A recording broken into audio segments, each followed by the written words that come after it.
some soul searching as a program after the last game? Just how did that go, and do you feel like that process is ongoing, or? My soul is cleansed. Yeah, no, it was a lot of soul searching. Yeah, I mean, you look at everything. Obviously, really disappointing in where we are, and I mean, it's just. Truly, you look at everything when things aren't going, well, and I mean, the reality of it is, it's never too far away from one side or the other. You're not that far away from being on the right side of things, but when you're on the wrong side of things, everything stinks, right? And everything is magnified, and that's kind of where we are. And nobody wants to hear, well, a couple plays here, a couple plays there, and we are what we are, and this is a, but from a big picture standpoint, I mean, I mean, it's just been a coaching failure, honestly. I mean, that's the best way I can say it. I mean, we have just failed as coaches. I mean, I'm not taking accountability away from the players. I mean, they got accountability in this too. I mean, you got some guys that got to play better. I mean, they're not just on scholarship anymore. I mean, some of these guys are paid a lot of money to perform, and everybody's got accountability. But I mean, it's just an absolute coaching failure. That's just, I don't know other way to say it. And I'm not pointing a finger, I'm pointing a thumb. I mean, it starts with me, because I hire everybody and I empower everybody and equip everybody. And when players don't play to their potential, to me, that's coaches. That's on us. Like when you have when you don't, because our problems really are football stuff. I mean, big picture, our program is great. Our program is built right. Our program has never been better. When you talk about a program, I mean, to me, it does two things. One, your program should drive consistency, and your program should, whatever your purpose is, your program should fulfill that.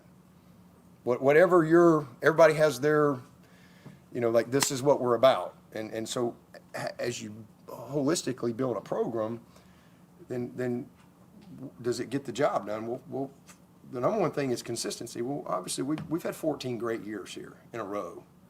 And some people may say, well, how do you say it? Well, we've had 14 great years. We've had some bad moments. We've had some elite years. But we've had 14 great years. 13 of those 10-plus win seasons. 14 great years, 11 championships. And I'm not talking about 14 years ago. I'm talking about as recent as last year. But 11 championships in 14 years. 9 conference titles, 2 national championships, and played for 2 more national championships, and played for another conference title. So the program is driving consistency. That's what the program is doing. That's what it's set up to do. Consistency in everything. And then when you talk about fulfilling the purpose and the program doing that, well, it's doing that. The number one thing in our purpose is graduation, and we lead the nation in that. The second thing is equipping them as men, using, our program to build great men. And we have that in place. We have a bunch of great young people that have been equipped through the program here. But also part of the program is winning championships. That's a part of the program too. And, we've done that. I mean, every signing class in 17 years here has won a championship, except for this year's freshman. Every coordinator that's ever worked here has won a championship, except for Tom Allen. So the program is doing its part. It's built right, organizationally, structurally, processes, procedures, like that stuff. We're in a really good spot. Probably never been better. But from a team standpoint this year, like, this is a football coaching failure. That's what it is. And it's football stuff. It's not program. It's football stuff. And that, to me, when you have guys that don't play like they're capable of playing, that is a reflection of us as coaches. And again, I'm not excusing the player from it. They got accountability too, but our job, your job as a coach, is to get your guys to play to their potential, and we have failed in that. Just that simple. And so that's why we are where we are, and we haven't gotten it done as coaches. And that starts with me, but it's football stuff. It's not like it's blocking. It's getting off blocks. It's making the critical play at the critical time. It's routine plays. It's routine decision making. It's that stuff, and all of that stuff we can fix. So the good news is we can coach and we can play our way out of it. But we got to be better. It's just, and that's the frustrating thing.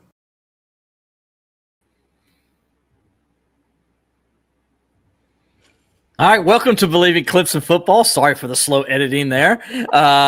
So my apologies to everyone there as Alex Dodd, as you can see, is not here. So we brought somebody in to not have a beard, to look a whole lot more pretty than we do. And I brought in our sidekick, Ashby Mixon from the Clemson Insider, who is one of our writers, does such a great job.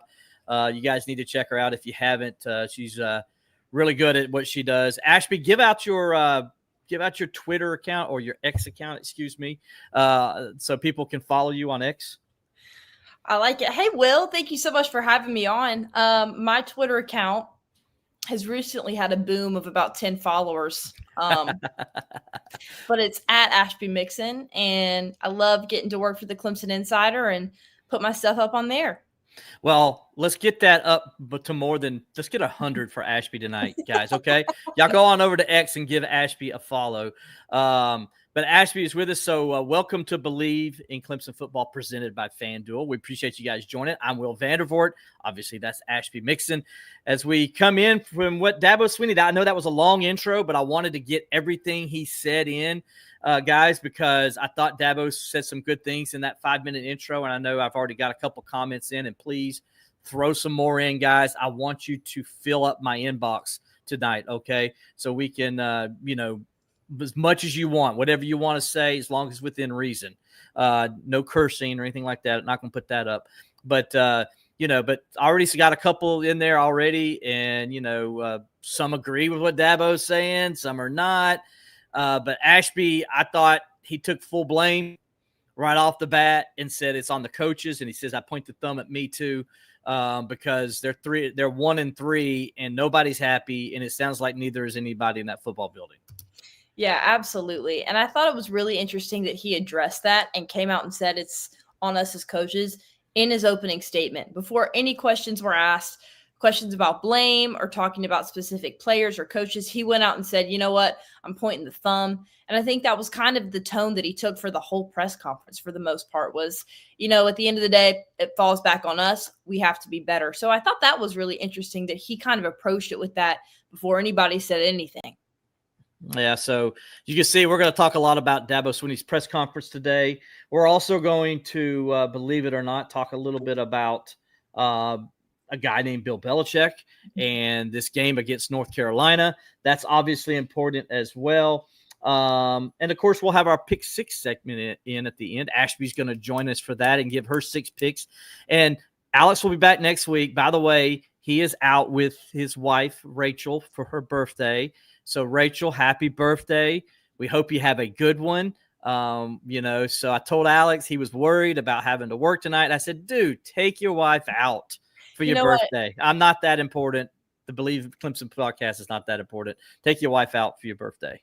Happy birthday, Rachel. We hope you have a great night. We hope that you're not sitting watching the Believe in Clemson podcast on your birthday. But if you are, happy birthday from us.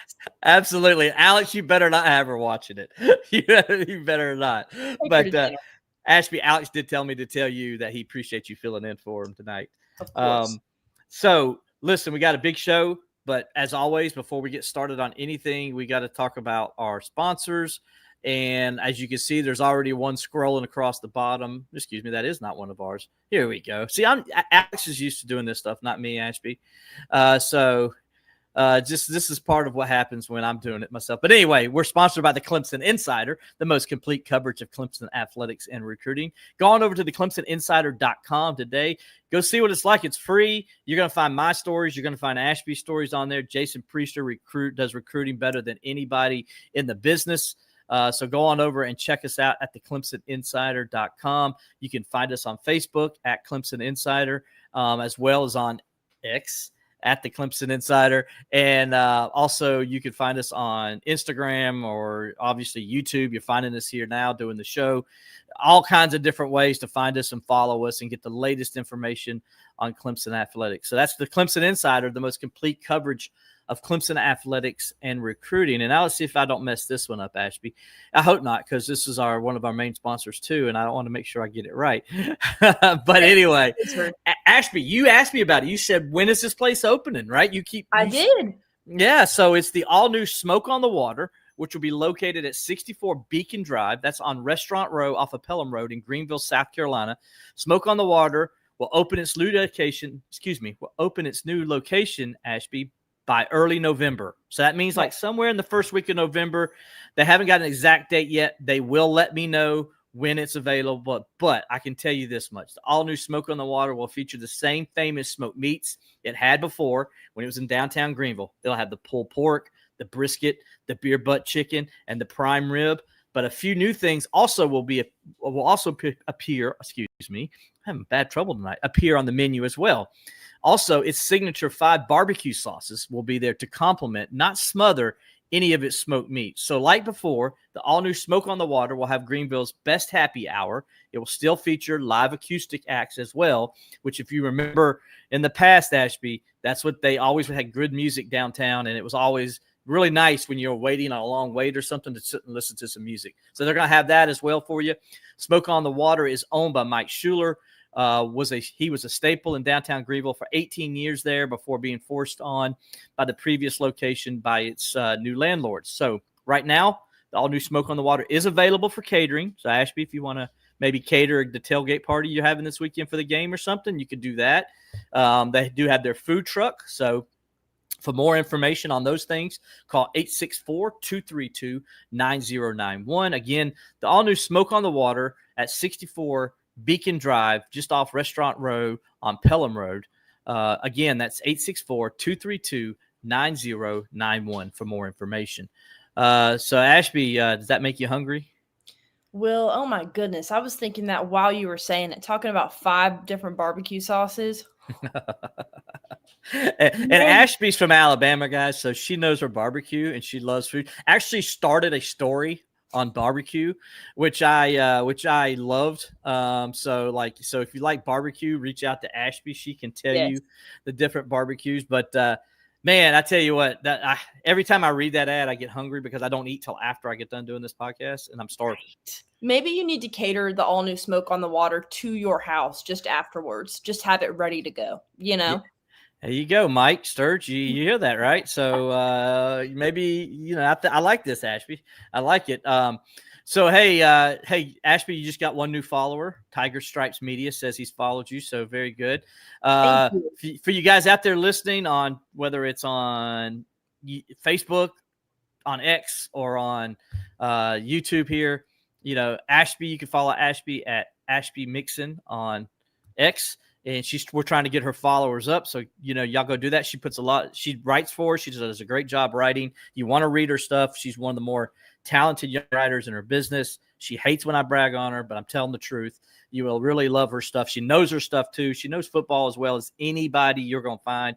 She knows baseball as well as anybody. And she loves basketball and knows it as well as anybody. There it is. I was like, Bill. Don't you worry. I was going there. So y'all go give her a follow, and trust me, you'll love the content she puts out as well.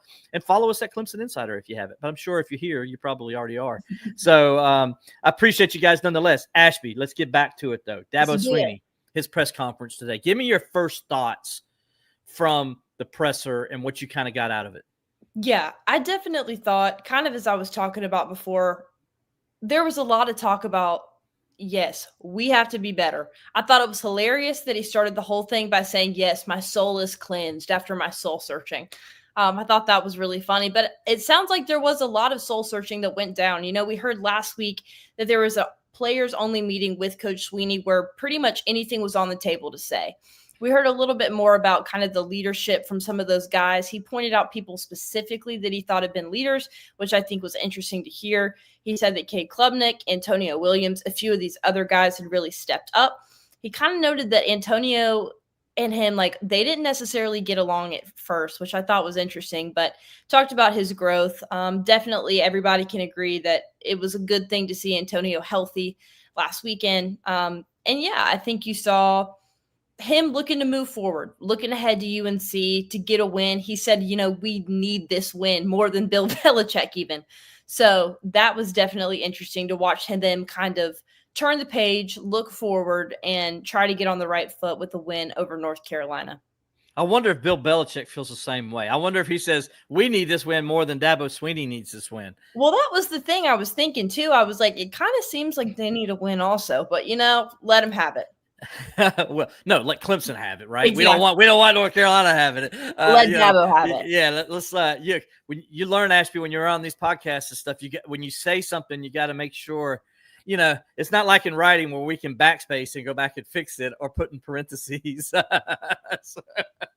Dabo have it. There we go. Yeah. So the first comment I want to kind of get up here is Scott. On Facebook says, big debate these days, chicken and the egg sort of deal. Is it the coaches? Is it the players not playing well? Or is it a perfect storm or both? Scott, that's a great question, man. If you've listened to me on any other platforms that I've been on, whether radio hits or whether you've read my columns on the Clemson Insider, I have been blasting this team the last week or so. I mean, I'm going to be honest. And listen, I don't think right now, I know some people are out there and this is ridiculous, and we'll start this up first. Okay. Anybody that says fire Dabo Swinney, just stop. Okay. You stop. You don't know. You're not firing Dabo Swinney. The guy's won 2 national championships. He's won 181 games. He's one of the best college coaches of all time. He is. He's one of the greatest coaches of all time. You're not firing that guy. Okay.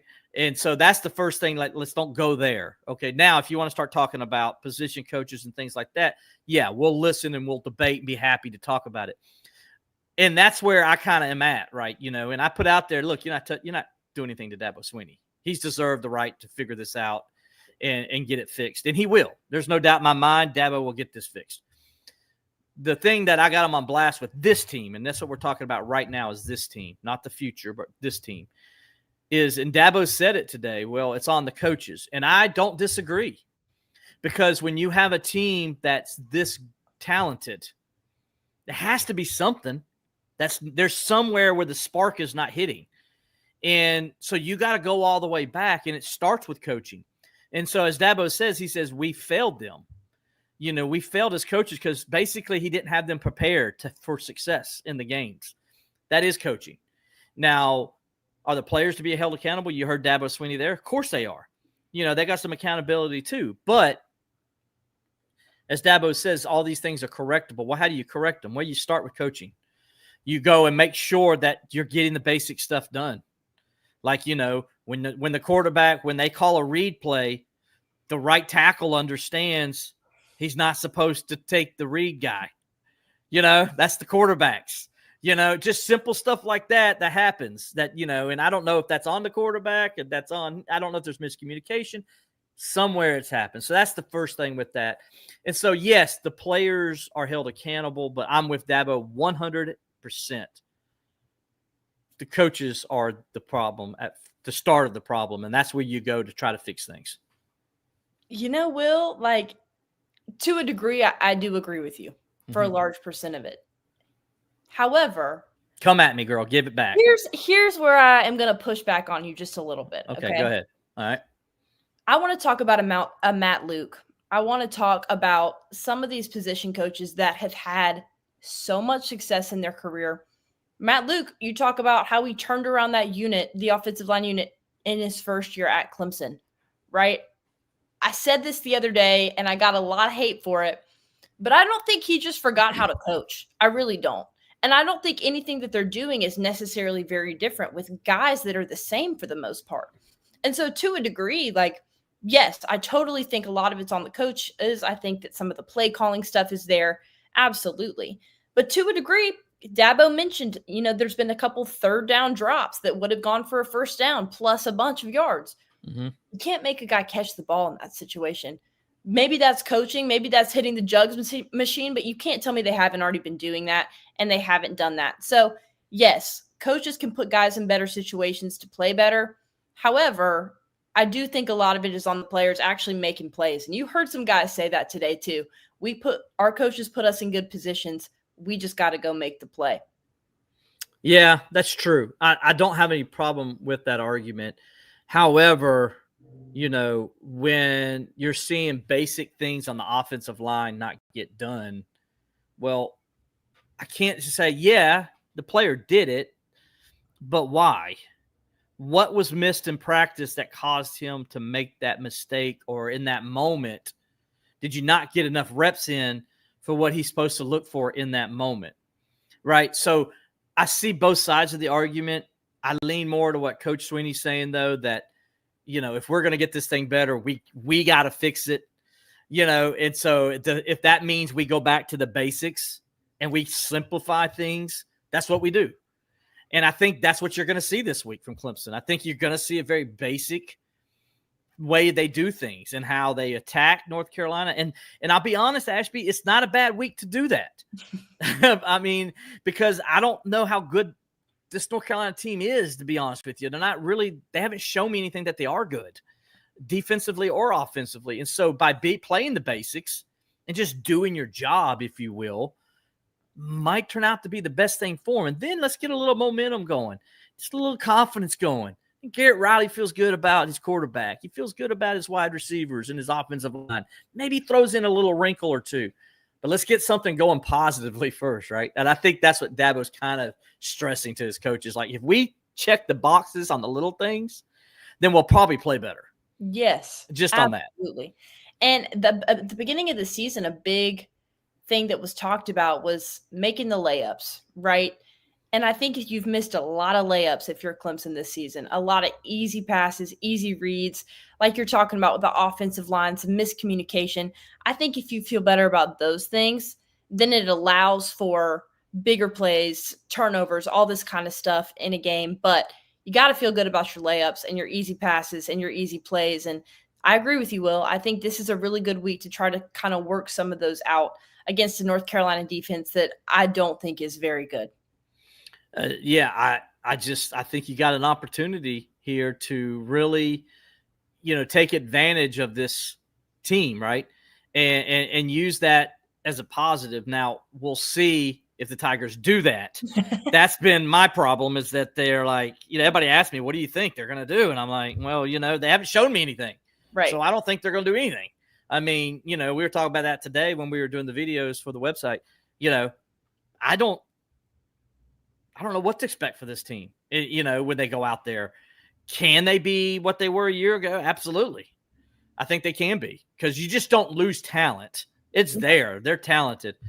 But then I see what they've done, and I'm like, well, this is what I've seen. And as Dabo said, this is who they are. They're a 1-3 football team. He said it today. They're not a good football team. It's amazing how 1 month went from they were a really good football team to, they're not a good football team. That's from the coach's mouth in 1 month. Longest month of my life, it feels like, and longest month of the Clemson Tigers' life, potentially. But, I still believe that this, on paper, when you look at a 1-3 team versus a North Carolina 2-2 team, I think Clemson's the better team, despite their record, despite what's happened. On paper, they should go out and give North Carolina a clear win. However, games aren't played on paper. We've said this before in past games. We'll have to see. Yeah, we'll have to see. Got another question right here I want to get in here, Ashby. This is Tiger Strikes Media, who said that he just gave you a follow, so we appreciate that. Question for you, Will or Ashby. If K does not play well in the game in the first half, could there be a QB change? I'll let you go on this one first. Coach Swinney's been asked about this quite a few times in the last few weeks, and he essentially has said, no, we haven't even thought about that. We trust Cade. We have full confidence in Cade, which then has brought up the question of, do you have confidence in Christopher Vizina, who's the backup quarterback as of now? And his answer has been yes, absolutely, but Cade is our guy right now. But I think the key words right there are right now, which is what he said I think last week on his radio show. this is just me talking and speculating, but I really believe that if Cade struggles against North Carolina, you got to give Christopher Vizina a chance to see what you have in him, at least for next season, and to try to change something up. I think it would be very possible to see him, but right now they said they feel confident in Cade at this point. Yeah, and that's what is the $100 million question for me. Okay, well, why hasn't he done it already? Because he's had opportunities to put him in. So it tells me that CV's not ready. That's what it tells me. And then my question is, okay, why isn't a third-year guy ready? Right? So then the journalist in me says, okay, well, then is that a coaching problem? Because that means he's not progressing as a player, which to me goes directly onto the coaching. So you see what all this goes to. It's that, they get that small snowball on the hill and you throw it down there and it just starts rolling. So, but that's what it's telling me so far, Ashby, by they're not putting him out there. It tells me he's not ready. And then that opens up all those other questions for me. Yes, I think that begs those questions. I think it also could be a sign of, Dabo Swinney's loyalty to veteran players and a guy like Cade that has stayed at Clemson for his entire career, which I think is a very rare thing in today's day and age. And yes, at the end of the day, you would like to see another quarterback get a chance potentially with how he's played, but I can also see that truly being a big reason why he's continued to give Cade opportunities. And you look at last season, like there's a big chance that I think probably in the coach's mind that at any point he's going to be that guy that you've seen. So I understand why it feels that way, but I think that could also be another side of it. Yeah, that's a good point. Very good point. By the way, if you guys want to comment and ask questions, please throw them in the comment section. I'll keep bringing them up as we go through. If I miss you, I apologize. It's not intentional. I'm doing this on my own tonight, as I don't have my boy Alex rolling through it for me. Usually Alex just lets me run my mouth and then he finds the questions for me, Ashby. And so tonight I have to try to do this on my own. I admit I'm not as good as Jason Priester at doing this, and he's much better at scrolling through the comments and finding the questions to throw out. I will do my best, though, but if I miss you, I apologize. We do have a couple questions, though, here that are good if I can figure out how to get to it. Here's another thing. I can't use my mouse when I'm doing the show. Oh, Will. And so I have to do this by hand, basically. So apologize. The mouse will not work at the same time I'm using my microphone because I got to have my microphone. So it really sucks. Because I have a what do you call that? A mouse that's Bluetooth mouse? Yeah, I got a Bluetooth mouse. Yes, Will, exactly. You're a one-man band out here. We appreciate you. We really do. I feel really like I wish I could help. I really do. I know, but you're the guest. You're not supposed to help. You're supposed to help me answer questions and talk. So I appreciate you doing it. So I do have one here. So see, that's why I got to remember to throw it up. Here's a question from Scott on Facebook. Heard the wide receivers and DBs worked extra hard on the perimeter in practice.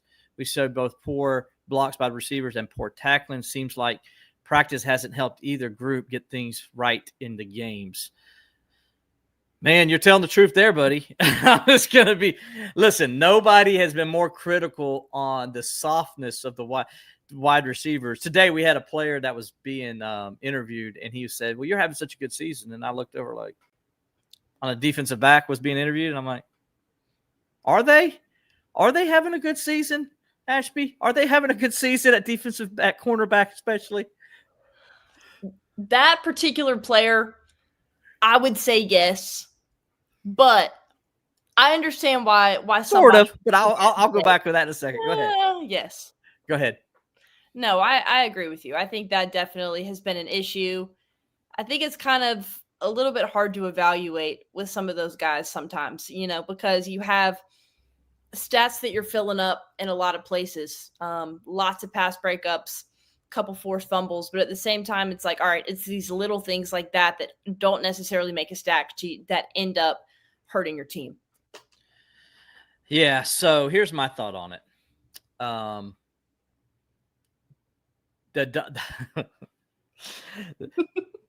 love defense, right? You know that. I'm all about. I'll take a sack and a strip sack and just somebody getting the snot knocked out of them over a touchdown every day of the week. And I know touchdowns are how you win the game and stuff, but I'm just like, you know what? It's still not as exciting to me as a guy just getting blown up. Nothing's more exciting to me than that. Can we clip that? Yeah, you can. With that said, I don't like seeing Clemson get blown up like they're getting blown up, right? I mean, their cornerbacks are just getting lit up, like they're falling on their backs. I mean, it's just they're and they can't, like, you knew the Syracuse game when you looked at there and saw those big Syracuse wide receivers. You're like, yeah, it's not going to go well. Yeah, you just knew they just weren't going to be physical enough to handle them, and they weren't. And that's something they got to get stronger. That's why Dabo pointed that out. Like he said it a few weeks ago. We're soft on the perimeter. He called them soft. I mean, when your head coach calls you soft, he didn't say names. He just said we're soft on the perimeters. Well, he's talking about the cornerbacks. Right. Who's on the perimeters? I feel like it's a 1+1 situation. Yes. Yeah. So, you do the math. That's who he's talking about. And it's like, and he's not wrong.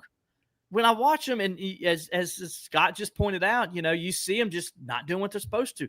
And then let's flip it over to the other side. I think the running backs are plenty physical when they want to be. I mean, the wide receivers, are plenty physical when they want to be.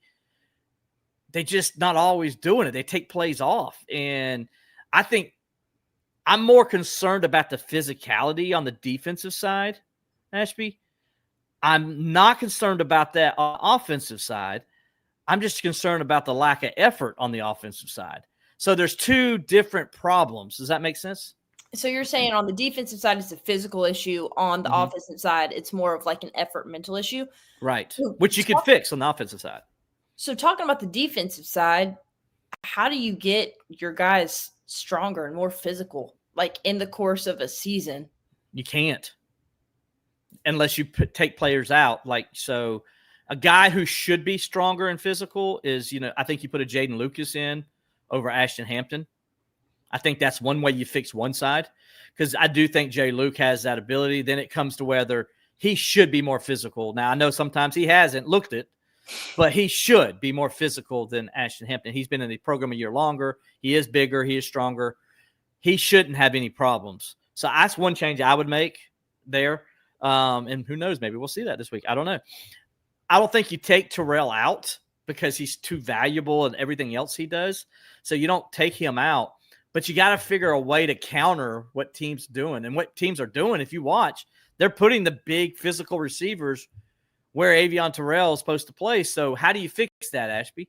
Well, you do what Clemson did some of. You move him to the nickel position.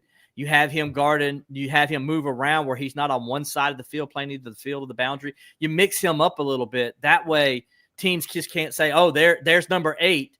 Let's go ahead and pick on him. Mm-hmm. And I think that's how you fix that part. Because Avion Terrell, good kid, good ball player, great defensive back skills as a cornerback. But you can't at this point in the season, you can't fix strong. Right. You're too far in right now. So you got to work. You got to scheme it as a coach. And so that way, Tom Allen and Coach Reed, Mike Reed, are going to have to figure a way to scheme it and get him in position. Like you said, we're seeing some of it by putting him at the small tiger position. So we'll see if that's what they do later on. All right, Ashby, we knew we were going to get some of these. This is from Nick on Facebook. How about Garrett Riley? He has done nothing since he's been there. Their frustration, to be honest with you. I understand you look at Clemson's offense the year before Garrett Riley got there. You look at Clemson's offense now. There's a lot of things that look similar, and a lot of the same frustrations I had as a freshman in college. I'm a senior now. They feel the same. It feels like I've had, the same issues with this unit and this group for a few years now. So I understand that. I don't necessarily think that it's all on Garrett Riley necessarily. I think a lot of it, the play calling stuff, maybe it is. I actually would like to see maybe Coach Swinney get more involved there. I don't know at this point. Mm-hmm. But I do see the frustrations because it has felt like there was growth and now there's been regression again. And I think that is confusing to everyone. And that's not just a Garrett Riley issue, that's across the whole team. And I don't know. It feels like as a play caller, he set up some really good things and they haven't happened, right? Coach Swinney said that today. Like, he's put guys in good situations, but when things aren't working, you have to be able to adapt. And I don't think we've seen a lot of adapting from Garrett Riley or from his players over these first 4 games. And it's interesting because I wrote a story on the Clemson Insider. It's either up now or it'll be up later. But it's about accountability for the coaches. Dabo talked about that today. He was asked, okay, you're not going to make any changes. Excuse me on that. You're not going to make any changes, but how are you going to hold guys accountable? And Dabo kind of went through. He's like, well, you let the season play out. And, we go from there and we see how things are going. And so, as I said on an earlier show, I was on a radio show earlier this afternoon, and I said, they asked me, like, will Clemson make any in-season changes? I'm like, no. Dabo's not he didn't do that with Wes Goodwin last year. No. I don't think he does that this year because he's been there before. Dabo was on the staff in 2008. Remember? That's when he became the head coach. And so, he saw what that did to his coaching staff, how guys were they didn't know what their future was. And so they had their mind on other things. And so they were, concerned about that. It was hard. It makes things hard in that room to get those coaches all on the same page when they're worried about their livelihood and what next year holds for them, what the future holds for them. And that's human. That's understandable. They got to worry about their families and things. So I think Dabo is kind of saying, I like to take that pressure off of them and say, hey, look, we're here for the whole year. You got a job with me. And so that way you can focus on, if things aren't going good, to get better. Now, when they say Garrett Riley has done nothing since he's been here, that's wrong. Clemson was number 10 in the country in total offense last year. They were top 15 in scoring offense last year. Yes. Nationally, okay? So that's a lot of good. Cade Klubnik last year ranked 2nd in the country in total touchdowns with 43 touchdowns. He only had 6 turnovers. Yep. He had 4,100 yards. The numbers Cade Klubnik put up were almost the same as Deshaun Watson put up in 2016 and won the national championship with fewer interceptions. Okay?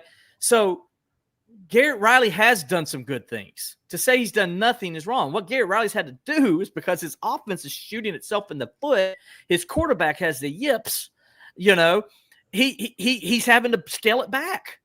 Yeah. And I know the fans don't like that, but that's what he has to do because these guys aren't getting it. You got tight ends going in motion when they're not supposed to and bringing an extra guy into the box who tackles the running back. That's not on Garrett Riley. He's not doing that. He's probably sitting there like, what in the world are these guys doing? And so, yeah, it has to be, right? And so, and these are the same guys who were doing great last year. So it's not like Dabo said that today. So we got the same players. Now, granted, I said earlier, Dabo said, hey, it starts with the coaches. They got to fix it out. And that's what Dabo means. Like, we got to simplify things. Basically, it's what he's meaning. Because for some reason, it's just not hitting right now. That spark is not hitting. And so to say Garrett Riley hasn't done anything, that's not right. And so I do believe he gets a year to prove he can get this thing turned around on an offensive standpoint. And once if his quarterback just plays with the confidence that he played with last year, I think it fixes a lot of problems. Oh, absolutely. And here's the thing. Anytime you're looking at a team that was, preseason number 4, supposed national championship contender, supposed Heisman candidate, and you start off 1-3, there's going to be a lot of blame to go around. And right? there is. There is. And I think that's what people pick a position is. Listen, some people are putting this all on Dabo Swinney. Some people are bringing out the old rhetoric if he doesn't use the portal, which is a whole nother issue. People are talking about the players, the coaches, Garrett Riley.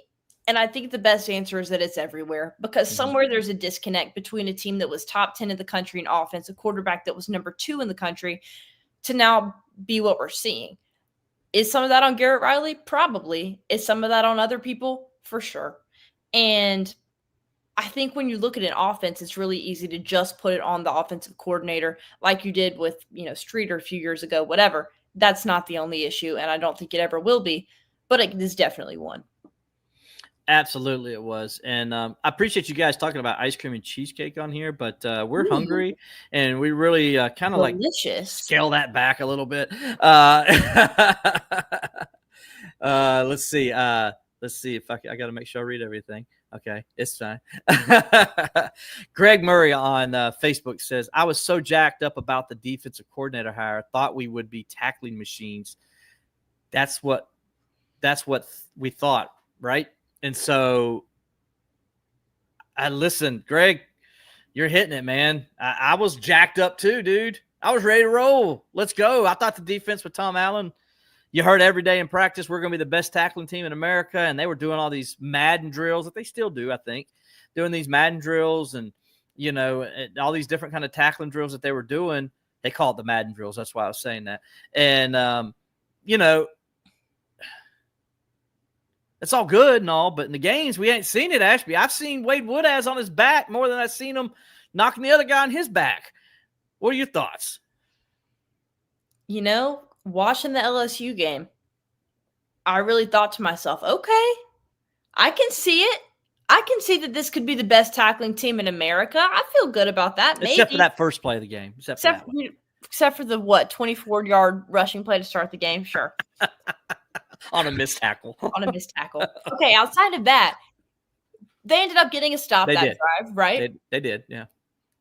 So I watched the LSU game. I'm thinking, yeah, I can see it. And it's felt like there's been a regression in every single game since. Mm-hmm. And when you've heard players talk about it, they've said, yeah, I think we're pressing. We're all trying to make a big play instead of doing the next right thing, doing what's right in front of us.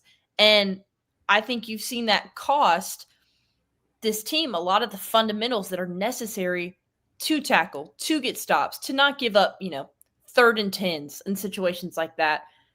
I think that's it's been frustrating to watch for sure. Yeah. The tackling has been awful the last 2 games. Really I'm just going to throw it out there. The first 2 games, it was pretty good.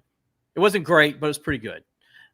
It's been bad the last 2 games, and that's just no better way to describe it. I mean, as I mentioned, there's a picture that Bart Boatwright, our great photographer at Clemson Insider, takes, literally where Wade Woodaz is laying on his back, reaching up, trying to tackle the running back. Things you never want to see. Yeah, it's things I'm sure Wade and his family does not want to see that picture. It's not what you want your linebacker doing.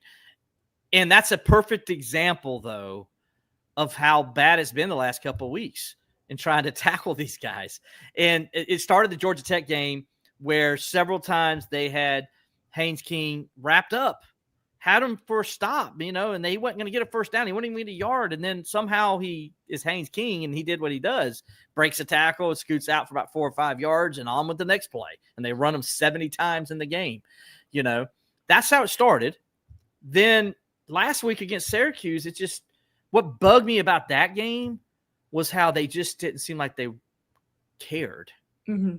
That's what bugged me about that game. It's just defensively, they came out and they just were just they got punched right in the face by Syracuse and they never responded. Yeah. That's what's disconcerting to me. Let me tell you, I think there's going to be some Clemson defensive players that are going to wake up when they're 35 in a cold sweat thinking about Haynes King. Oh, my goodness. I think everybody who goes against him does that. I completely agree. I think there's cold sweats all across America just waiting to play Haynes King and after. It's how it feels at this point, at least if you're a Clemson fan. And I agree with you. I think that was a tough, hard-fought, disappointing loss, right? Really close. You're coming off of a comeback win from Troy, a tough loss to LSU. And then I really thought during the Syracuse game, I was expecting high energy and turn this around and a get-right game. And then you immediately get punched. I think you said it best. Just right hook on the first drive. Mm-hmm. And then you're down 10-0 before the offense even has a chance. An offense that, mind you, has been struggling. So I think a lot of that, I agree with you, was effort. And I don't just say that. I say that because Coach Swinney said, hey, guys, get ready for this surprise onside kick. And then guess what? No one was ready. That's concentration, that's mental errors, and I think there were a lot of those that led to Syracuse, who hadn't run the ball all season, running right down their throat.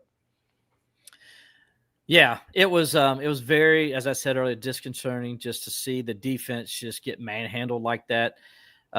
Nothing. Levon would say this on this show all the time, right? He would say, and he'd be sitting right there where you are at Ashby, and he would say, as a former linebacker, he says, when a team is just running the ball down your throat and you can't stop it, he says it takes away your manhood. He says that's how you feel. He's like, it is the most humbling experience, and it's just like you just want it to end.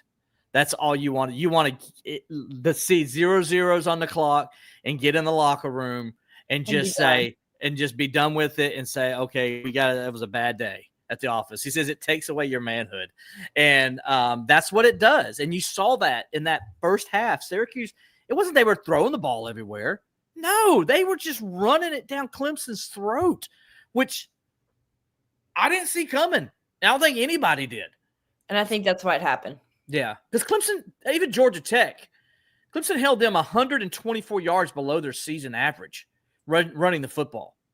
124 yards. That means you did a pretty doggone good job stopping the run against Georgia Tech for the most part. Couldn't stop Haynes King, but you stopped everybody else, right? So, you did a pretty good job. You sucked against Syracuse, and that's the best way to put it. And that'll go into a little bit more. We start talking about the North Carolina game here. But before we do, we've been talking too much negative, and it started with Coach Swinney being negative. So it's all on him. It's the one time we'll put blame on Coach Swinney tonight. Especially for being negative. The most positive guy in the world. Anyway, so I wanted to put some positivity into it. And I like Chris here on Facebook says, Clemson is down this year, but make no mistake, every college goes through this. So the prayers are with Dabo and to get this team back on track. Go Tigers. Chris, very good statement. I appreciate you putting that up, and there is some positivity. You need to be a little positive. Everybody always tells me as a fan, I'm a huge Steelers fan, as you know. Steeler will, everyone. Steeler will on Twitter, as you know, or excuse me, X. I hate it when my Steelers lose. Nobody's as mad as I am. I need a 10-minute cool down period, just like it's like a coach does or something before I can talk about it. I really don't want to talk about it afterwards though, but I can get normal after 10 minutes. On Monday, I'm even more angry. I don't listen to anything Steelers or nothing. Tuesday, I'm just mad. It's toned down. It's gone from just rage to right. Wednesday, I'm a little aggravated, but I'm paying attention. Okay. Thursday, it's time to move on. It's game time. So it's ready to roll. You literally go through the 5 stages of grief. I do. Yeah. You get to the acceptance part and then you move on. Well, Clemson fans, it's time to move on. They're 1-3. Dabo said it. I still want you guys to comment, but I want you to comment on the North Carolina game as we get ready to talk about that here for a few minutes. It's time to move on. So we're going to move on too. And we've talked about what's going on with the 1-3 and what Dabo said today and all that. But Dabo also talked about, Ashby, this game against North Carolina. And, before we get to the Bill Belichick part of it, which is, I can have some fun with. I don't know how much you'll allow me to. But Dabo talked about, this is some notes I made when he was talking about them. He thought they're an improving team. He says a lot's changed for them since last year. Obviously, new coaching staff. How many players? My gosh. I think 70. Was that what we heard? 70 plus, yeah. Yeah. So, both quarterbacks going into this game, they don't know. Clemson doesn't know which one they're going to play. They're thinking they're going to see number 7. They might see Max Johnson also. So they're kind of preparing for both guys, which, by the way, Dabo says is different because they're both two different kind of quarterbacks. One likes to run around and do his thing, and the other's a passer. Makes it hard, right? Number 3, the wide receivers, really good. Dabo likes him. Number 4, the running back's really good. Also, they got another young running back, number 35, they're excited about. They got a big offensive line that can be physical if they want to be. They do a lot of RPOing. So that's the offensive side. On the defensive side, Dabo says they got a big defensive front led by number 8, their big defensive tackle. Guys to get in there and make some havoc. The number 9, the guy on the end, is pretty darn good. At linebacker, they got a guy, number 2, they're really excited about, and they like that guy.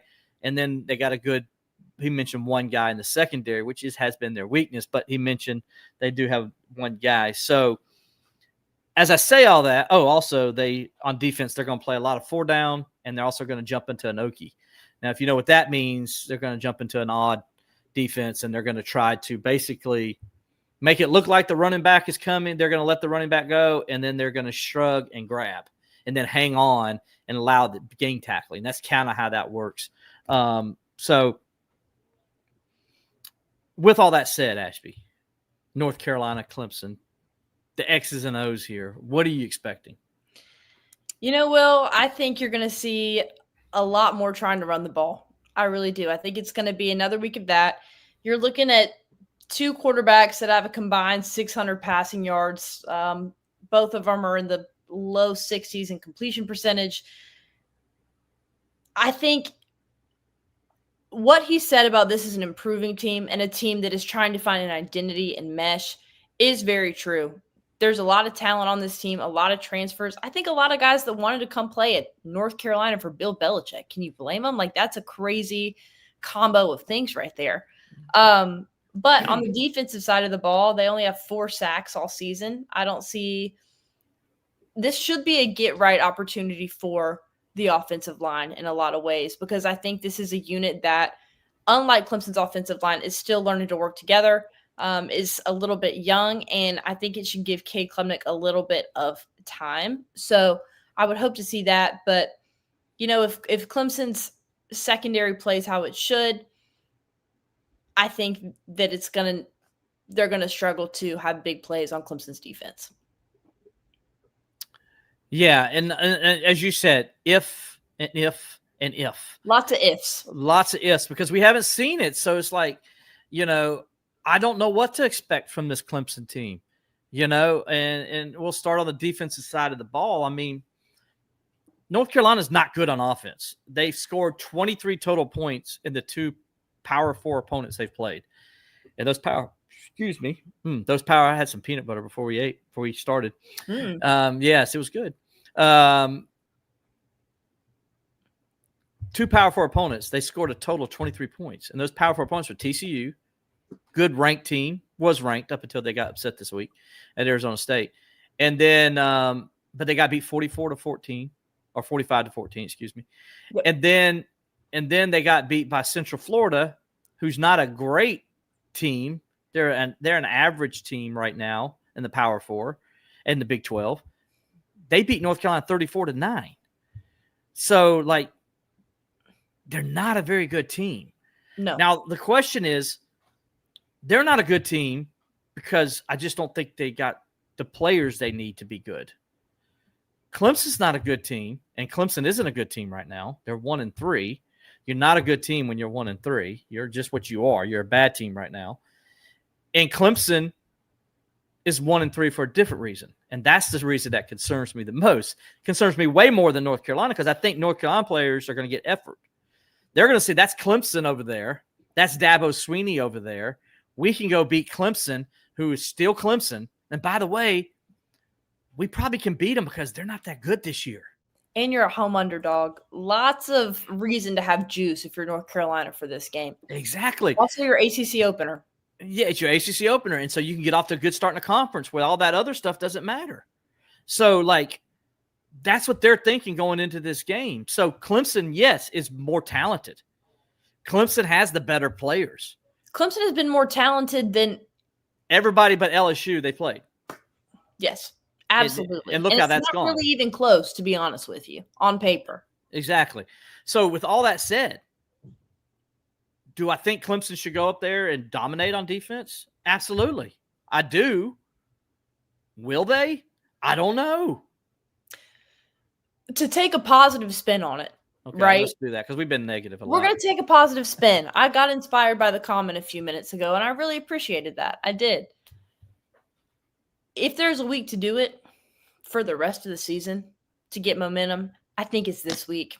And I think you do have leadership on this team and veterans on this team that they don't want to go out the way that it started so far.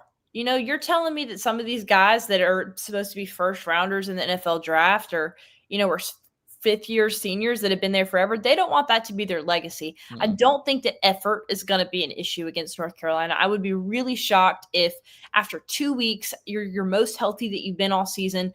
I think this might be the kind of game where you see a TJ Parker, a Peter Woods take over a game. If there was one, it was going to be this game because I think this is the first game in a little bit that they can overpower them physically, just completely. And you'd love to see that. You really would. And I think that, you know what? I'm going to say it. I think you see that this weekend. There you go. I like it because I want to see TJ Parker. Yes. Can he show up, please? 3 tackles for a loss on the season. We need more from TJ Parker than that. This guy was in the top 5 in the country in tackles for loss last year. He was in the top 10 in the country in sacks last year. Where is he right now? He's a no-show. I mean, he really is. And it's not because teams are scheming him up and stuff. It's because he hadn't played well or he hadn't come with maximum effort. A lot of it is TJ Parker's fault, right? You know, Peter Woods overall has played pretty good.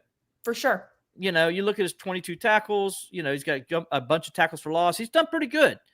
He just hadn't made that splash play, though. That game-changing play where he crashes through and causes a fumble on the running back or hits the quarterback for like a 9-yard loss and just really kills a drive. We haven't seen that yet from Peter Woods. You know who we have seen that from? Who? Will Hill. Yes, we have. Oh, my goodness. What a addition opportunity for him this weekend as well. Yeah. That's a guy that's already rolling. We're talking about guys that need to get rolling. Talk about guys that have already come in and exceeded expectations. Guys like Will Hill and Ronan Hannafin come to mind in that for me. Jaheim Lawson. Lawson. Oh, my goodness. The improvement he's had has been drastic just in every way. I was talking about that maybe with you earlier. Yep, you were. While we're talking about an absence of these guys you expected to see just dominate from day one, you have seen guys that haven't struggled to tackle, haven't struggled to give effort, and you got to expect them to do the same throughout the rest of the season if you want to get some wins. Absolutely. So I want to see also my linebackers, not my linebackers, but you know what I mean. If I'm a Clemson coach, my linebackers, I want to see them not overshoot the gaps. Oh my gosh, how many times you guys keep doing it? And that's why I said earlier, like Sammy Brown, like he needs to just be Sammy Brown. Yes. And do his job and not try to be Superman. I love that Sammy Brown wants to be Superman. I love that. But he can't be. He needs to not overshoot the gaps. He needs to be able to, play within himself and make the plays that are presented to him. Not try to be Superman and go do something that's out of his job. And then all he does is he causes more problems and leaves a gap wide open. And the guy's going 34 yards down the sideline. Wade Woodaz the same way. Just do your job.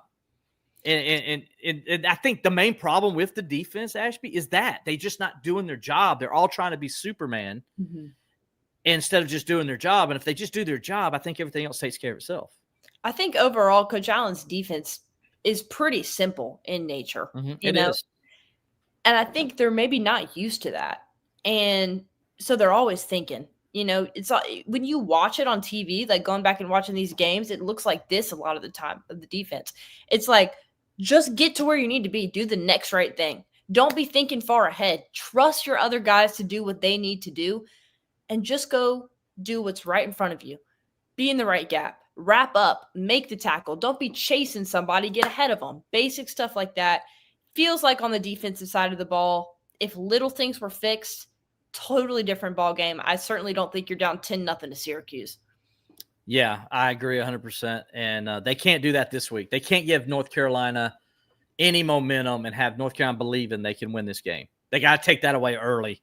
And I know, and we'll get into that later when we do our picks, but that's one thing they got to do. Okay, let's switch over to offense. Okay. All right, because we got some people asking some offensive questions, and we'll throw that up here in a second. All right, I just talked about what North Carolina is on defense. They're going to play a lot of 4 down and they're going to play some OT, okay? They're not very good on defense, Ashby. They're not. I watched them. You've watched them. They're not very good on defense. If there's a game to have a get-fixed game for your offense to get some confidence, this is the game. Now, I thought Syracuse was the game because they're not very good on defense either, as we saw at Duke this past week. But Clemson didn't finish drives. Right. And I think the key to this game is this is what I want. Win the toss, Dabo Swinney, and don't kick it off. Take the ball, put your offense on the field, and go down and score and get them some confidence early on. Oh, and then put your foot on the throat and don't stop. I mean, if you can score 50 points in this game, do it. Now, I'm not saying they're going to.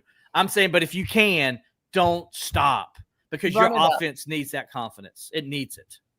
How fun would it be to just see like a good long 6-minute drive to start the game? Clemson just go down and score a touchdown. Just move the ball down the field. How much have we seen that on the Tigers' first offensive possession this season? Oh, it'd be 0. 0 times, right? 0, yeah. And so a lot of it, I think, has been you feel like you're climbing uphill a whole game. And whatever you can do to not be in that situation, that's perfect. But you can't go 3 and out on the first possession and then go down and give up a touchdown. You can't. You can't put yourself in that kind of situation because then you're going to have deja vu of thinking, here we are again. Be calm. Go in there. Get you a score to start the game. Run up the score. Do not take your foot off the gas. I agree with you. I think that is going to be crucial to build confidence. Absolutely. I pull this comment up here. Let me see. I get it. Apologize. Alexander on YouTube. Let me see. He says, smash mouth football is what this team needs. Run the ball 40 times per game and blitz like crazy on D. Let the chips fall where they may. 100% agree, Alexander. I want to see the same thing. I want to see do what you've been doing to this point with Adam Randall. Okay, yes. I still want to see that. I want to see Cade Klubnik involved more in the running game. I want to see that. And I want to see this guy named by Gideon Davison. I want to see him more. I want to see him get at least 7 to 8 carries. Oh, yeah. And because I think the more you give him the ball, because I think he's going to break one. And I think listen, all we heard about was how good he was in camp. I'm like, okay. Then I watched the Florida State game the other night, Ashby, and they're playing their freshman. Number 32, he's out there in crucial moments late in the game. He's getting the ball, and he did well. They didn't worry about pass pro with him. They didn't worry about this. No, they just said, you go out there and run the ball, young man, because you're so talented. We want you to run the ball and run people over. That's what they knew with Gideon Davison. Just give him the ball and let him run the rock, because you give it to him enough, guess what's going to happen? He's going to break one. You've seen that with Adam Randall so far this season. Yep. When you give it to him, he's going to break one. I'm in favor of getting Adam Randall more carries, less snaps, and getting Gideon Davison in the game to get opportunities. Because when Adam Randall's been given the ball, he's been really good, but he can't play 80 snaps per game as a guy that's just started to be a running back a few months ago, right? Mm-hmm. Get that young guy experience, get him carries, because I think you want him to be a Tiger long term, because you talked about how talented and amazing he is. Go watch his highlight tape. It's, it's amazing. Amazing. Yeah. And to do that, you got to develop guys. And you talk about development. This is how you do it. Get him in the game, give him opportunities. Pass pro, I think, really is not your biggest issue right now. I really don't think so. You got to have a guy that you trust in there. And the way you trust him, give him opportunities. And Ashby, you know why you get him involved a little bit more? You know why more than anything? Why? Because you want him to be your running back next year. And you want him to be your running back next year because he almost went to another school that's in Indiana that wears a gold helmet. And they would love to have Gideon Davison in their backfield. And you got to make sure that young man's happy and that he wants to come and stay at Clemson and run the football next year, because he's your best shot to have a really good running game next year. And you got to make him happy. And so I don't care what you do, Garrett Riley. Like, why are you going to not play him for the other guy? You're going to save his red shirt for the other guy, basically, is what you're almost doing. You got to play that young man. Get him on the field. Give him He's not asking for 20 snaps. And Dabo, I know you said, well, we got to get the ball more. And Dabo's right to a certain extent. But you know what? If you're giving Adam Randall 20 carries, you can knock that down to 15 carries and give 5 over to Gideon Davison. And I know, oh, yeah, he's a freshman. I don't care anymore. You're 1-3. He's your future. You need to get him the ball. Yeah. You're at a place now where I think a lot of your decisions that you're making need to be looking towards the future in a lot of ways. And that's a way that still gives you chances and opportunities to win, because I think he is a really good player. I think he needs the opportunity to grow into that at the collegiate level. You can't just do that for Wednesday scrimmages. You can't. The way you do that is by getting carries in the game. I like that you use the example with FSU. Like, the idea of a true freshman playing is not something that's foreign. Like, come on. Exactly. Come on. That's not like that's not a heard of thing, right? An unheard Exactly. of thing. There are true freshmen playing all across the country. And it's one thing if you have, like, I don't know, a few running backs in front of him that you think are, NFL caliber or veteran guys. No, he has an opportunity to go in and get meaningful snaps this year. I think you give it to him. I would be shocked if he didn't get more opportunities against UNC. I think you will. Yeah, what you got to do is you got to treat him like they did Travis Etienne. Yes. In 2017 when he was a true freshman. And they got him in the Louisville game, if you remember, and they ran a pitch wide play. Basically that play that you saw where Cade should have thrown the ball at Adam Randall, and Adam Randall probably scores on that 4th and 1. Remember, Cade kept it when he should have pitched it outside. That play, though, you run with Gideon Davison. Sure. And it's going to go because every time Gideon Davison's run the ball, Ashby, what has he done? They've had him run him in between the tackles. That's good when you're the starter and you're gonna, and you're gonna do different things. But when you're like a guy who's coming in for 6-7 plays, put him at his strength. Well, his strength is open field, making guys miss and then going. Right. So that's what Clemson did the first time with Travis Etienne. By the way, who was the offensive coordinator calling that play with Travis Etienne? It'd be Tony Elliott. What did we see Tony Elliott doing the other day against Florida State? Who's running that running back that he got out of the transfer portal? You know what I'm saying? And running those kind of plays. Like, that's what you got to do. Yeah. That's what I want to see Clemson do in this game. Do I want to see Cade Klubnik throw the ball for 250 yards and 4 touchdowns? Yeah, that'd be great. But you know what's going to help Cade Klubnik throw the ball for 250 yards and 4 touchdowns? Is a running game. Absolutely. When the teams have to respect the run, that's when Clemson's at its best. And I think you got to start with the run. And please, could we run? You saw Dabo do it, and I think Dabo was calling the plays there to start the second half, 4 straight runs to Adam Randall to start the second half. I mean, gotta be, right?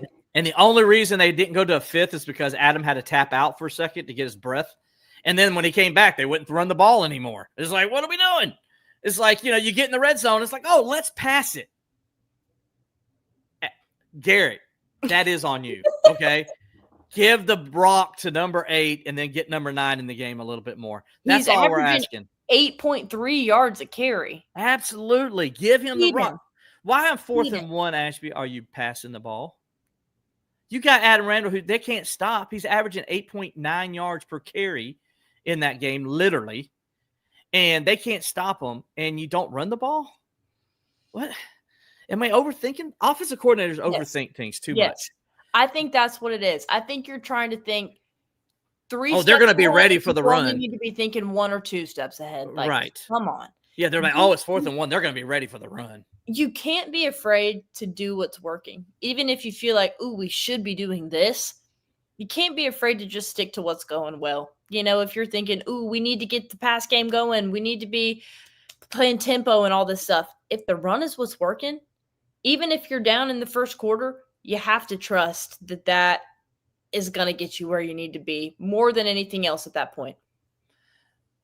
Hold on a second here. Let's see. Desperate Man. I said it. Oh, it's this one right here. Why are you and your colleagues keep insisting that this team has talent and it's not on the players? We lost 4 games last year and haven't beaten a good team in 2 or 3 years. Lost 4 or 5 at home. Okay, first of all, Desperate Man, let me get to you. Appreciate you responding there on YouTube. Second of all, you're wrong, dude. You forgot about they beat a number 8 team in SMU in the ACC championship game? It's convenient how people forget that. That was a great SMU team. That was an SMU team that had won 10 straight games going into that. We're 11-1. Okay? That's a good win. It counts. I know you guys don't want to give SMU credit, but guess what? SMU ain't going nowhere. SMU is building a giant out there. They finally got in a big-time conference. They said, we don't even need your money, ACC, for 5 years. We'll just invest ourselves. We're fine. That tells you how much money SMU has. Yes. Watch out when a team's saying that. Hey, conference, we don't need your money. Yeah, and then so that's why that's a good win, guys. That was a good SMU football team last year. I know they're struggling right now, but to say Clemson didn't get any good wins last year, that's wrong. They did. And then, the Pitt win is a better win, you guys think, too, because, my gosh, it was a mash unit playing for Clemson that day. They didn't have, two of their linebackers weren't playing. Remember? They had 2 of the 3 linebackers weren't playing. Yes. Barrett Carter was playing with basically broken ribs. On the offensive side, you had 3 starters out on the offensive line. You had a running back who really shouldn't have been playing because he was done at that point. His shoulder was just tore up. There's nothing he could do. His knee was aching. There's nothing he could do. I mean, he was done for the year at that point. He's only out there just to hope there's a decoy, right? So you had no running game. You had a defense that was beat up, an offensive line that was beat up, and you still won the game and really controlled it until late in the game, and you allowed them to come back. But why? Because of what I just said before. So, that to me, that was a good win. You went on the road and won a conference game with a beat up mash unit football team. And okay? you know who went in and took over that game and won it? That'd be Kate Klubnik. Yes. And then, by the way, Virginia Tech, that was a good win. That was a Virginia Tech team that had a 5-game winning streak at that point. Everybody, they were either ranked or about to be ranked. Everybody was talking about how hot Virginia Tech was going into that week, and was Clemson going to be able to beat them? Clemson beat them 24-3. That was a good win. So I'm tired of that crap when people come on here and say, oh, they got a good win for 2 or 3 years or blah, blah, blah. I understand you want to beat Ohio State. I understand you want to beat Texas and you want to beat Georgia and LSU, and you're right. That's what you want to win. I agree. But you got other good wins too. Those are called great wins. That's when you're winning playoff games and national championships. That's what you're talking about as great wins. Yes, they haven't had great wins. They've had good wins. 2 different things. That's why they were called a good football team last year, not a great football team. 10-4 is a good football team. You go try to win 10 games. See how hard that is. That's not easy. They won 10 games last year. They were 10-4. I'm tired of that mess. Tired of people coming in and talking about that, how they ain't got no good wins in so many years, and just disrespecting what SMU did and all that stuff. Like, come on, man. Come on. Give the team credit. They won an ACC championship in a game that nobody thought they were going to win. Okay? Nobody gave them a prayer to win that game. Nobody. I'm sorry. You didn't. No Clemson fan did. The media wasn't. So don't be coming out here saying, oh, they ain't got a good win. Because that was a good win. You know why? Because you didn't think they were going to win it. And they won it. And they got in the college football playoff. Give them credit. Stop with that mess. I'm done. Ashby, go ahead. Soapbox? Will. Yeah. I'm off. I'm off. I agree with you, though, Will. Like, anytime you make it to the college football playoff and you win an ACC championship, I think it's hard to say that you did that without any good wins. I get that the loss to Georgia to open the season was brutal. You look at that team in August versus the team that beat SMU, completely different, which is, I think, what gives hope for this Clemson team, that there's still 8 games left to play, right? Media have been writing things. People have been saying the season's over for weeks now. There's 8 games to play. Will's been crushing them. Will's been crushing them. You know what? It's not just Will in any way, shape, or form. There's 8 games to play, and you can still have that kind of opportunity, and there's still a chance to get those good, maybe even great wins later down the line. Absolutely. All right, so we have to bring this. We have to go. Bill Belichick, okay. Ashby, I wrote a column this morning. Tell me more. And I wrote it. It was about Bill Belichick and Dabo Swinney and how the luster of this game has been. This game was, everybody thought was going to be game day. They thought Clemson would come in possibly at worst 3-1 with maybe a tight loss to LSU. The tight loss to LSU happened, but maybe at worst 3-1 and still nationally ranked, and everybody singing the praises of Clemson, right?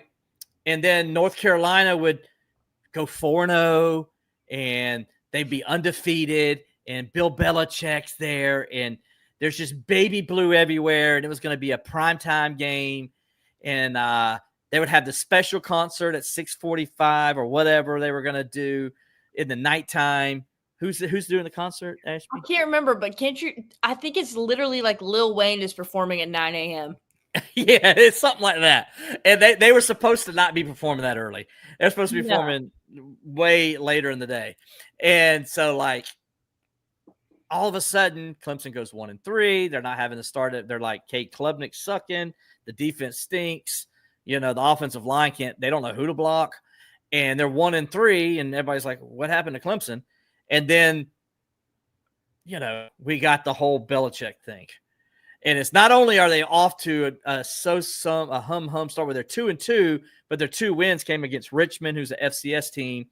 And then their other win came in a team in a group of 5 team, and not very good one at that. And so Charlotte, that's who it was, 20-3 against Charlotte. So their 2 losses, as I said earlier, were to Power 4 opponents, and they were outscored 79-23 in those 2 games. Then there's the whole Belichick saga, you know, and everybody knows what I'm talking about. You know, his, I don't know, I guess girlfriend, I don't know, granddaughter, I don't know, coming on the sidelines and asking for money or something before the game. Ashby, come on. This is why this game, people, this is why it's on noon. This is why it's a noon kickoff. All right. This is one of the reasons why it's a noon kickoff, because, you know, it was like, what the world's going on? Like, this is crazy.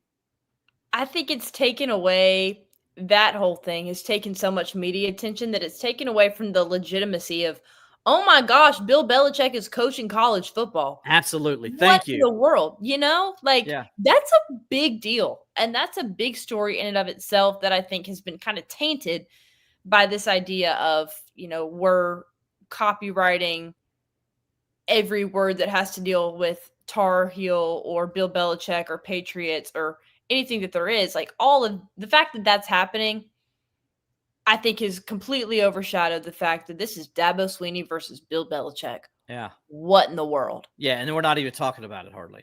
No. You know, and that's what I hate is that, and I'll look, first of all, Bill Belichick's personal life is his business. And I have no problem saying, hey, that's your business, man. I don't really care what you do off the field. I don't. It's his own personal life, his own person. But when you allow that person to continuously make a spectacle of you and your program, then it is on you. Because you can control it and just say, hey, Jordan, could you just kind of go off to the side a little bit? Can you just get out of the way? I'm trying to coach this football team and get this football program going. I don't need you to be the sideshow Bob of this football program. But that's what it is. It's like the first game, they kept showing her up in the press box. How is she reacting? And what was she doing with you know, who was it that was up there? Randy Moss was there, and Lawrence Taylor. And, you know, what was she doing? You know, who cares? I didn't even know who she was until she started dating Bill Belichick. It needs to go back to that.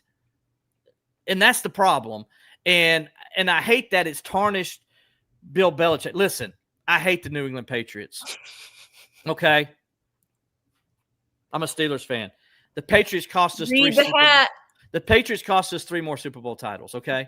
They beat us 3 times in the AFC Championship game, and then Tom Brady beat us like almost every time in the regular season. I hate the New England Patriots with the passion. All right? But I respect Bill Belichick as a football coach. Absolutely. He's one of the best defensive football minds that we've ever seen. And he'll have some stuff for Clemson today, especially with the quarterback who's confused. Oh, my gosh. I hate to be Kate Klubnik this week because I'm telling you, Bill Belichick's going to have a whole week to prepare for him. He's going to have plans for him, okay? He's such a good football coach. And this has tarnished that. And I hate that. I really do. And I wish he would just take his personal life and get it under control. And that's on him. I'm sorry. That's on him. He should have known, I got to make sure this isn't a spectacle, because that's what it's turned into.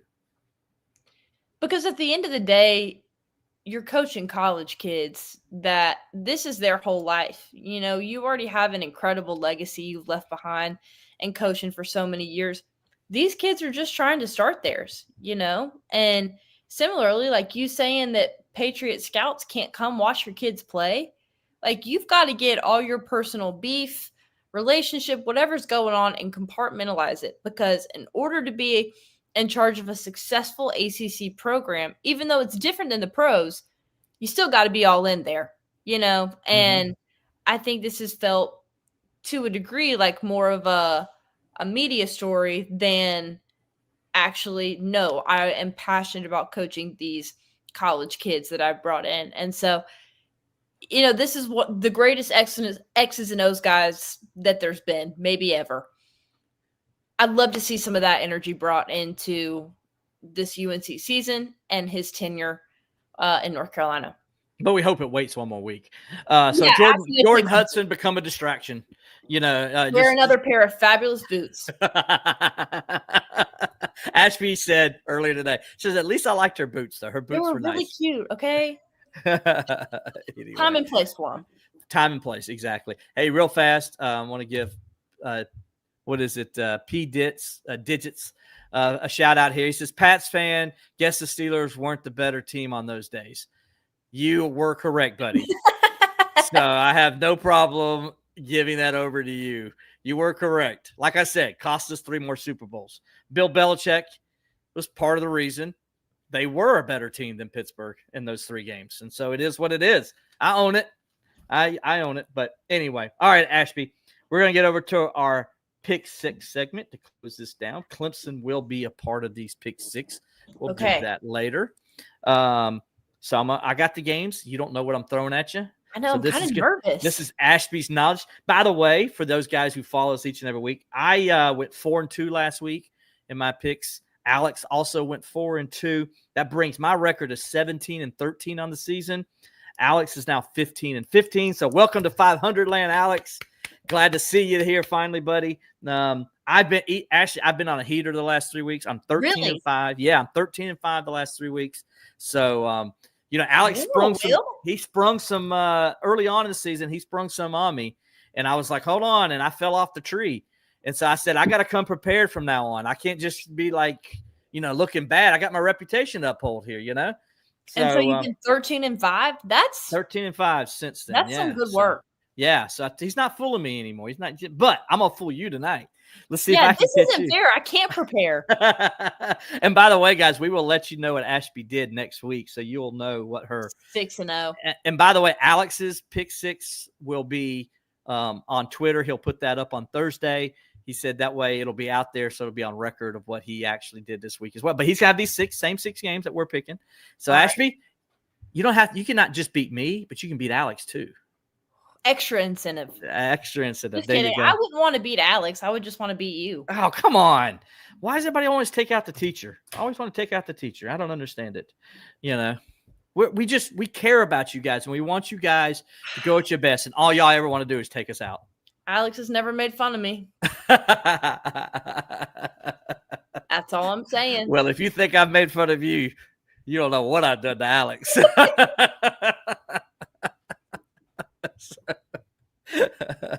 Oh, man. Love you, Alex. Same here. All right, guys, here we go. Ashby, are you ready? Kentucky at Georgia. Georgia is a 20.5-point favorite. Now, keep in mind, the Bulldogs are coming off a very disappointing loss. But Kentucky is too. They thought they had a chance to beat South Carolina. Took the opening drive, went down and scored. They're up 7-0. Then they responded to South Carolina after that, took a 10-7 lead. And then guess what happened after that? 31 answer points by the Chickens. So Kentucky comes in after a 38-10 loss to South Carolina.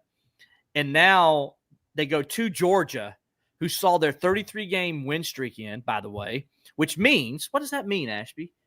Because if Georgia would have won that game, that win streak would have continued, and they could have possibly passed Clemson's 40-game win streak. Not this year, but next year, possibly. But that's not going to happen now. Back to square one. So guess what, Georgia? You may beat Clemson in everything, but you didn't beat them in this. Since 1994, no team has won more consecutive home games than the Clemson Tigers. That 40-game home winning streak is the longest in college football since then. So, and it will be for at least 40 more games. for at least 40 more, whoever has the next streak. Or yeah, whoever. Yeah, I don't know who that is because I think BYU had one. They lost. So I don't think anybody's anywhere close right now. No, I don't think they are either. So, No. All right, Will. I'm taking the Dogs to cover. So you think Georgia bounces back and Yes. takes care of business against the Wildcats? Absolutely. You talk about that home record right there. This is a team that lost a very disappointing game to an Alabama team that I don't think anybody, or at least I didn't expect to beat them. And you're going to bounce back from that. I think that Kentucky might be a punching bag, which is why I think they are favored by 20 points.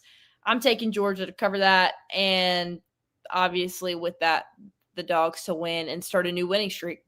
So you're taking Georgia minus the 20.5. Yes. Okay. All right. Ashby, I agree with you that Georgia will bounce back. Okay. I agree with you. Georgia will win this game. However, is there a but? But There it is. Georgia struggled against Kentucky last year and should have lost the game. Now, that was at Kentucky, but still should have lost the game. Kentucky has it in the back of their mind. They feel like they can play with Georgia.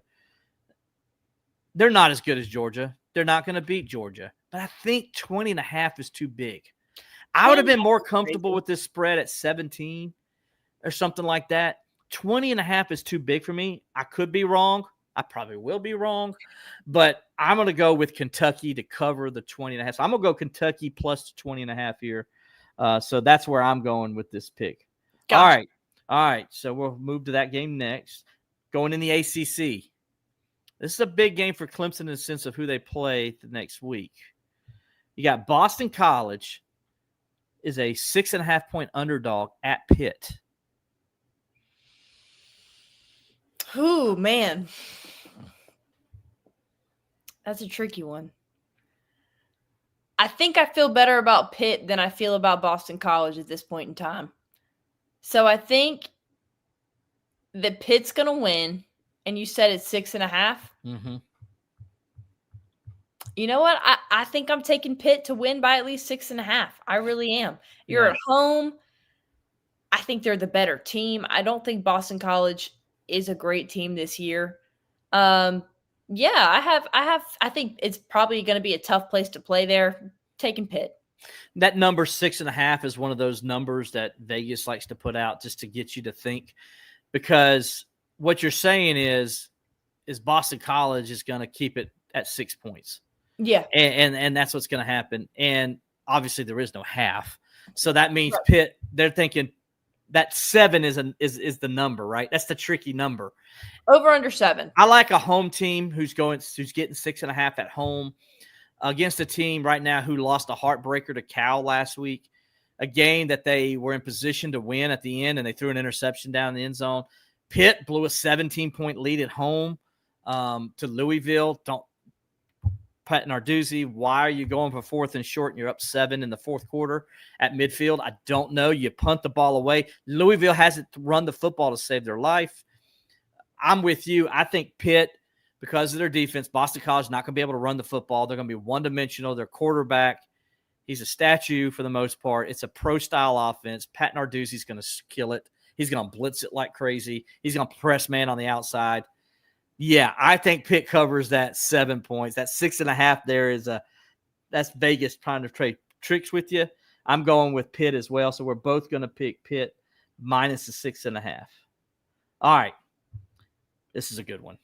This is a game I'm kind of looking forward to. If you would have asked me this 10 years ago, if I'd ever looked forward to this game, you would have said, what the hell's wrong with you? Wait, now I'm interested. Number 16, Vandy, is a 10.5-point underdog at number 10, Alabama. Ashby, we got number 16, Vandy, at number 10 Just Alabama. that. Just number 16 Vandy. Like 5-0 in and of itself. Vandy. 5-0 for second year in a row. They're 5-0. What is going on in Nashville, ladies and gentlemen? I don't know. You tell me what. What do you got here? Vandy plus 10.5 or Alabama minus a 10.5? It's at Alabama. They got momentum. They're rolling. They want feel good about revenge. their quarterback. They feel good about their offense. And listen, I don't think Vandy's played anybody that you're going to have to correct me if I'm wrong. Remind me who they played so far in the SEC. Well, they beat South Carolina. Yeah, That was a good win on the road. for sure. Let me see. Let me look. I'll give you the. So I don't want to say wrong. Give me Sorry 2 to seconds. put you on the spot here. No, it's not that bad. I can pull it up real fast. All right, so here we go. All right, so their wins so far are Charleston Southern. They beat 45-3. They came back and scored 44 unanswered points to beat Virginia Tech 44-20. Yeah, Virginia Tech led 20-0 that game. They beat South Carolina 31-7. And then they beat Georgia State 70-21. And then last week they beat Utah State 55-38. It's a very offensive team. I think Alabama wins this game. And you said they're favored by 10.5? Favored by 10.5. That's the spread. Then I think Alabama wins by like probably 2 touchdowns. I'm not even going to lie to you. I really do. I think they have momentum. I think Vanderbilt is a little bit overrated, and I think they were last year too.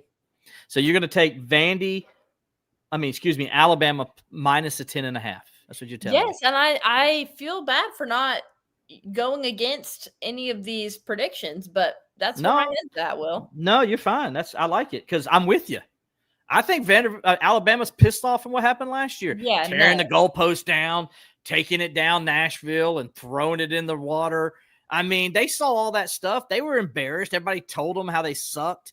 You know, they were the first Alabama team in 45 years to lose to Vandy. I mean, all that's going on. And I remember, that stuff resonates with you.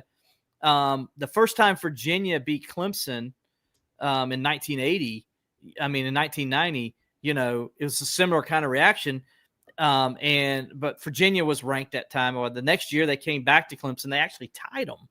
Oh, wow. Yeah, 20-20. Clemson, the late Wayne Simmons jumped up and blocked the field goal attempt as time expired to save the tie for Clemson. But I don't think that's going to happen here. I don't think that's, going to happen. I think Alabama, where they have a little bit of a letdown, if they were playing anybody else, they would. But Vandy has a number 16 beside their name. They beat Alabama last year. They're 5-0. They're going to Tuscaloosa. I don't think Alabama has a letdown. Not today. Not I don't this think game. so either. I'm going with you. I dropped my pen. Sorry. Sorry. There we go. Live television or podcast, whatever. I'm with you. Give me Alabama minus the 10.5. There you go. All right. This is a good one. I want to see what you're going to do on this one. And I'm surprised the line is so low. Okay. Especially when I tell you the Clemson line here in a little bit, to hear this line be this low, it's going to surprise you. Number 9 Texas is getting 6.5 at Florida. The Florida team that threw 5 interceptions? The Florida team that threw last 5 week? interceptions. Yes. At Florida See, team. I'm going to say this. It's at Florida. I understand that, but you're not telling me that that's enough to make it that close of a game. Absolutely not. Texas. By the way, I'm sorry. These picks are presented by FanDuel. You can go on FanDuel and get the latest line. And on that, I forgot to do that earlier. My bad. Ashby, continue. Thank you, FanDuel, and thank you, Texas, for helping me get to a good record this weekend. Texas minus 6.5. At Florida. Texas minus 6.5. You're taking it, huh? Okay. I'm taking it. All right. I'm with you on that. I am with you on that because Florida, they're a turnover machine. I don't see any Inconsistent. inconsistent. I don't see any, they're like Clemson on offense. There's no identity of who they are. And you just wonder what's left. And I hate it for Billy Napier because Billy Napier is one of my favorite coaches. When he coached up here at Clemson, really enjoyed getting to know him and talking to him. And I wanted him to succeed so bad at Florida. But right now it's not going that way for him. And, so sometimes the good guys don't win. And, and in this instance, that's going to be the case on Saturday night, right? Not that Stark is not a good guy, because he is, but you know what I mean. So yeah, I'm with you. I'm going to go ahead and take Texas. I think Texas is just so talented. They got so many great players on that team. And yeah, their quarterback play is not very good right now, but it doesn't need to be. No. That's what I keep telling everybody. Remember I told you that in the beginning of the season? That's like, Texas doesn't need Arch Manning to be like his uncles, his famous uncles. He just needs to go out there and manage the game, and this team will get them in the playoffs. They'll win the SEC, and they'll do what they need to do. So yeah, give me Texas to cover on that. I'm with you on the 6.5. So we both got Texas. I agree with you. That is surprising to me that it's that low. That is, right? I just couldn't believe it when I saw it. Here's a game I'm looking forward to. Okay. All right. The Fighting Tony Elliots, number 24 ranked in the country, are at Louisville. Virginia is getting 6.5 in this game. So Virginia is a 6.5-point underdog in this game. I'm stunned by that. Louisville is 5-0. Virginia is 4-1. It should be 5-0. Just for a stupid pass there in the end zone against NC State. I still can't believe Chandler threw that ball. But he's a gunslinger, so he does things like that. It's going to happen. Happens to the best of us. Exactly. But Louisville getting 6.5 is, I don't know. What do you think? I think it's a good Louisville team. I do. And I think I do too, but I think they're at home. I think, Virginia's coming off of a huge win, but you're playing undefeated Louisville on the road. You're not going to have a letdown. I think they have issues still. Virginia does, and I'm taking Louisville to win that game. I really am. I think you might have a little bit of a letdown. You might have a letdown on the road after a huge emotional win. Absolutely, you could. Okay, but the question is the 6.5.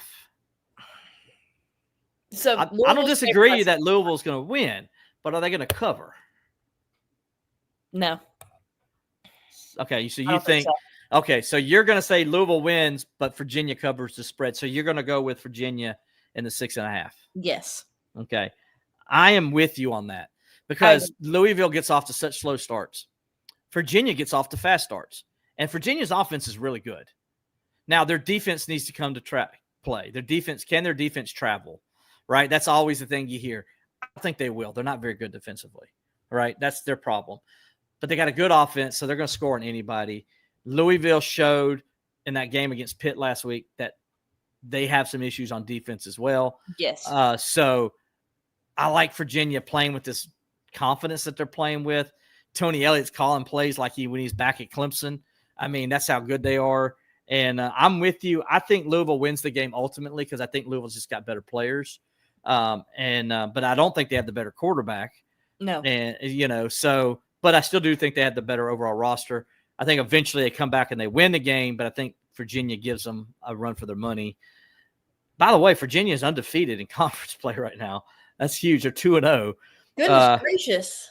Yeah. A lot of people forget that NC State game was a non-conference game. So it didn't count in the standings. Extra. Yes. Interesting. But we're both goodness gracious. Absolutely. So we're both going to take Virginia plus a 6.5. Yes. All right. Now that brings us to our next game and our final game. Okay. And it's the one that everybody on here talks to us. It comes to us about. And we appreciate you guys joining us, and we'll get you out of here real soon. I know Ashby's ready for me to shut up. All right, Ashby. Clemson is minus 14.5 favorite at North Carolina. Clemson is a 2.5 point favorite, 2 touchdown favorite at North Carolina. Let me say this. I don't think it would be wise, as your friend to everyone watching, to pick Clemson to cover anything right now, to be honest with you. They're 0-4 against the spread this year. They were favored by 17 against Syracuse and favored by 33 and a half against Troy. Yeah. Against Troy. So, I personally don't have a great track record this season of my picks. 12.5-point favorite against Georgia Tech, I believe. I don't have a great track record this season of my picks, but what that has taught me, what this adversity has taught me is don't pick Clemson to cover unless they show you they can. I think Clemson wins the game, not by 2 touchdowns. All right. So you can go ahead if you want to. What's your score in this game? What are you thinking? I don't think that North Carolina's offense is going to be able to put a lot of points up on Clemson's defense if they play how I think they will. Mm-hmm. So we were talking about this a little bit earlier on the Clemson Insiders page, but I don't think they score more than 2 touchdowns on Clemson. So I'm going to say 14. I think the Tigers, they struggle to score more than 20 points a game. So I'm going to say 24 and be generous. Okay. I'm going to say 24-14, and that's my final answer. 24 for a 10-point win. That's a good win. That'd be a great win. To me, that'd be a good win for Clemson. Any win's a good win right now. Exactly. So you're going to take UNC minus the 14.5, though. And Ashby, I'm 100% with you. I'm 100% with you. Clemson's got to show me they can beat somebody by 14.5 points first before I say they're going to beat somebody by. Why is Vegas? Vegas is just throwing out money when it comes to the Clemson line. It's like, oh, Clemson's a 14.5-point favorite this week. North Carolina. Just Syracuse. Because that's preposterous to me. It's just like, how do you keep giving Clemson these double-digit spreads? Have you not even watched them? They're 1-3.